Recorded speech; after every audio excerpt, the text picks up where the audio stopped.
Warning: the following video contains explicit language which may be offensive to some viewers or inappropriate for children. The content within this video is intended for mature audiences only.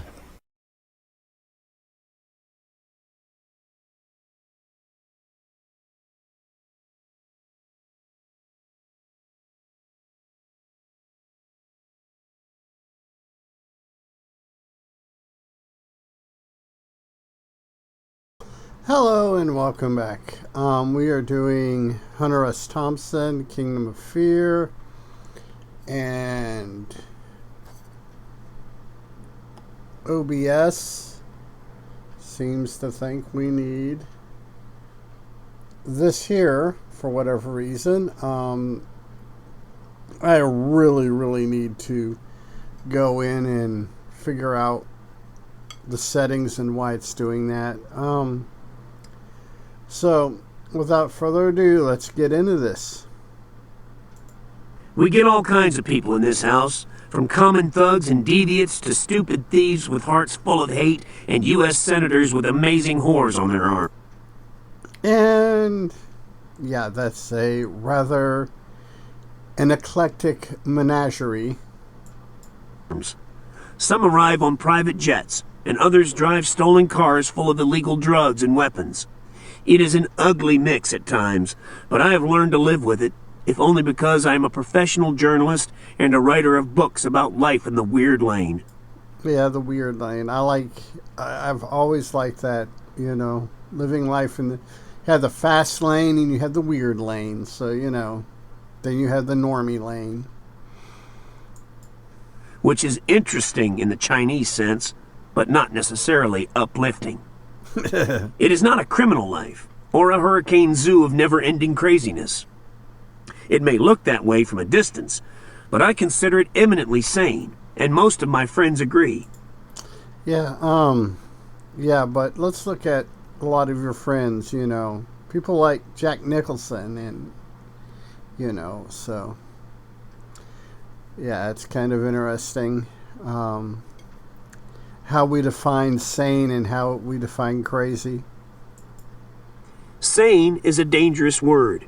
It implies a clear distinction, a sharp line between the sane and the insane that we all see clearly and accept as a truth of nature. But it's not always that way. But it is not. No. The only real difference between the sane and the insane in this world is the sane have the power to have the insane locked up. That is the bottom line. Clang!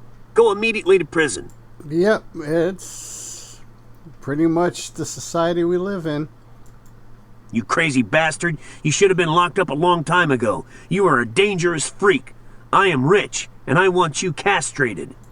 And basically that's how it goes, especially in the modern American society. Though it is interesting because we are living in a time when a rich, white, cisgender, heterosexual male may actually get held accountable for his actions, but he's claiming a flawed justice system, a two-tiered justice system. Which he's correct. There is a justice system for the poor and a lack of justice for the rich. The only thing is this fucker got caught and looks like he's going to be put on the same justice scale as the poor. Oops, did I say that? Yes, I did. But we need not dwell so long on it that it develops into a full-blown tangent on the horrors of being locked up and gibbed like a tomcat in a small wire box. Yep. He's got it. I love that description. That's one thing about Thompson. He knew how to creatively describe things accurately. We have enough grim things to worry about in this country as the 21st century unfolds. We have anthrax, we have smallpox, we have very real fears of being blasted into jelly in the privacy of our own homes by bombs from an unseen enemy, or by nerve gas sprayed into our drinking water, or even ripped apart with no warning by our neighbors' Rottweiler dogs. Yeah, so when you put it all into perspective, it's just kind of crazy. All these things have happened recently, and they will probably happen again. We live in dangerous times. Our armies are powerful, and we spend billions of dollars a year on new prisons, yet our lives are still ruled by fear. Which is interesting on the allegation of spending money on prisons. In the first 10 years that I worked for TDC, from 90 to 2000, TDC went from roughly 35 prison units to over 100. And these are like 2,500 to 3,000 man units. Some of them even bigger. So that just tells you where our justice system and how our elected rulers in Texas view the poor. We are like pygmies lost in a maze.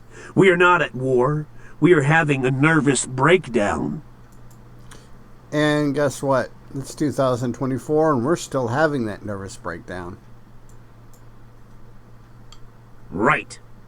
And enough of that gibberish. We are champions. So let's get back to the story.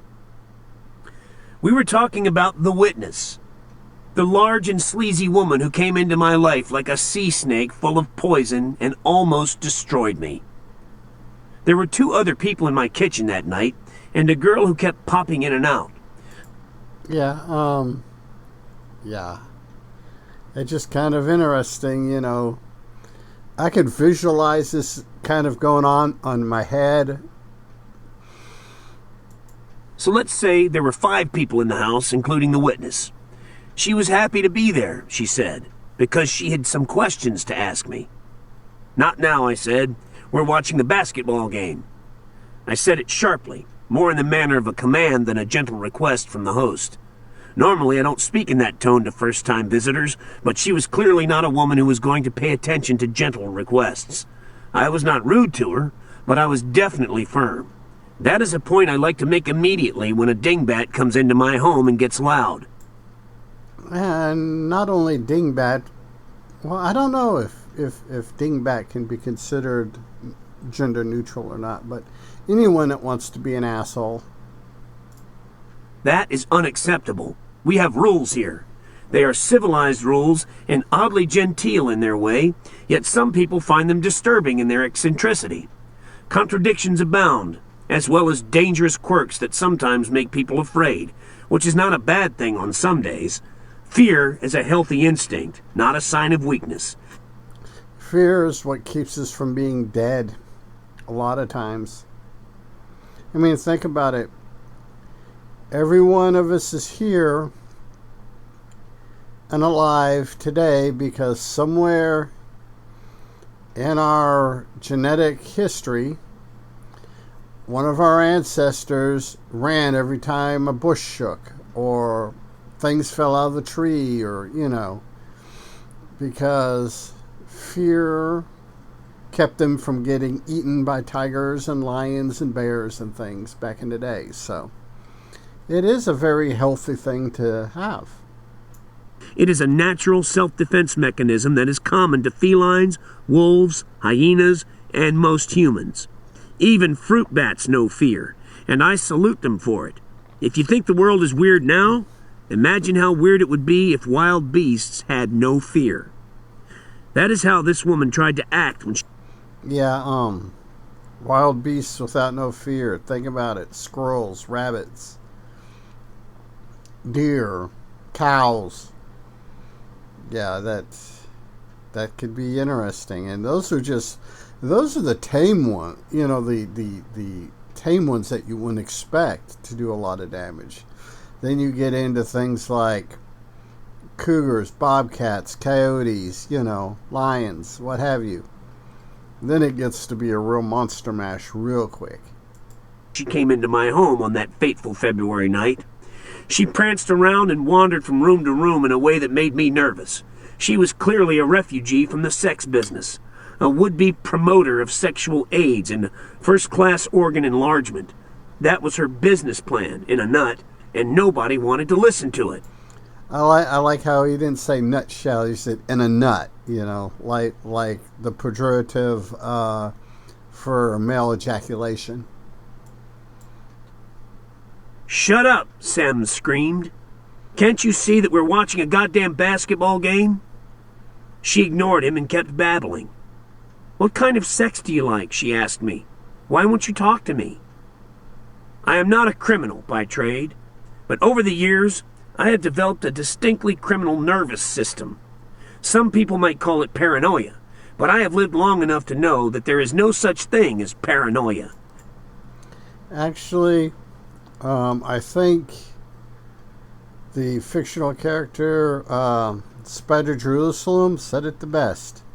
A paranoid is simply somebody that has all the facts. Not in the 21st century. No. Paranoia is just another word for ignorance. Which that could be a very, very valid argument. There is no such thing as paranoia. There may be flies on you and me, but there are no flies on Jesus. A quote by Hunter S. Thompson. Yeah, it's actually a really interesting quote if you think about it. Think about it too much. Strange lusts and terrifying memories. My father had a tendency to hunch darkly over the radio when the news of the day was foul. We listened to the first wave of Pearl Harbor news together. I didn't understand it, but I knew it was bad because I saw him hunch up like a spider for 2 or 3 days in a row after it happened. God damn those sneaky Japs, he would mutter from time to time. Then he would drink whiskey and hammer on the arm of the couch. Nobody else in our family wanted to be. Yeah, the I imagine that was real common throughout America right after the bombing of Pearl Harbor. With him when he listened to the war news. They didn't mind the whiskey, but they came to associate the radio with feelings of anger and fear. Kind of how we do our computers and our TVs now. I was not like that. Listening to the radio and sipping whiskey with my father was the high point of my day, and I soon became addicted to those moments. They were never especially happy, but they were always exciting. There was a certain wildness to it, a queer adrenaline rush of guilt and mystery and vaguely secret joy that I still can't explain. I can see it. I can kind of rationalize it, to be honest with you. But even at the curious age of 4, I knew it was a special taste that I shared only with my father. We didn't dwell on it or feel a dark need to confess. Not at all. It was fun. And I still enjoy remembering those hours when we hunched together beside the radio with our whiskey and our war and our fears about evil Japs Yeah, but you gotta understand, Hunter S. Thompson, I don't know if he's considered part of the greatest generation or boomer. Because he was born before World War II. It's interesting. I'd have to see how that falls. I don't know exactly when he was born, but 39 or 40, because he's, no, 38 maybe, because Pearl Harbor had hit 41, into 41,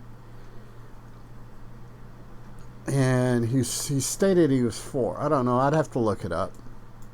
Up on us.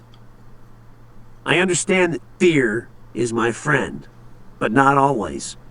Never turn your back on fear. This is probably one of the greatest Thompson quotes that you could ever enjoy in your life. The don't turn your back on fear. It should always be in front of you, like a thing that might have to be killed. My father taught me that. And yeah, he makes it very, it's just, kind of one of those things you have to do. Along with a few other things that have kept my life interesting. When I think of him now, I think of fast horses and cruel Japs and lying FBI agents. There is no such thing as paranoia, he told me once. Even your worst fears will come true if you chase them long enough. Beware, son. There is trouble lurking out there in that darkness, sure as hell. And we'll go ahead and call this video good here. Hope everyone's enjoying them. I've been trying to figure out the sound. Either my speaking is too loud, or not loud enough, or the audio from the Audible player is really distorted. So I hope I can get that figured out and why it's doing it, how come it's doing it.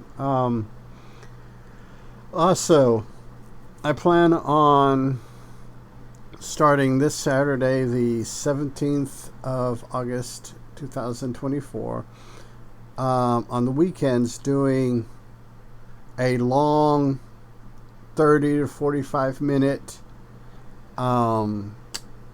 video.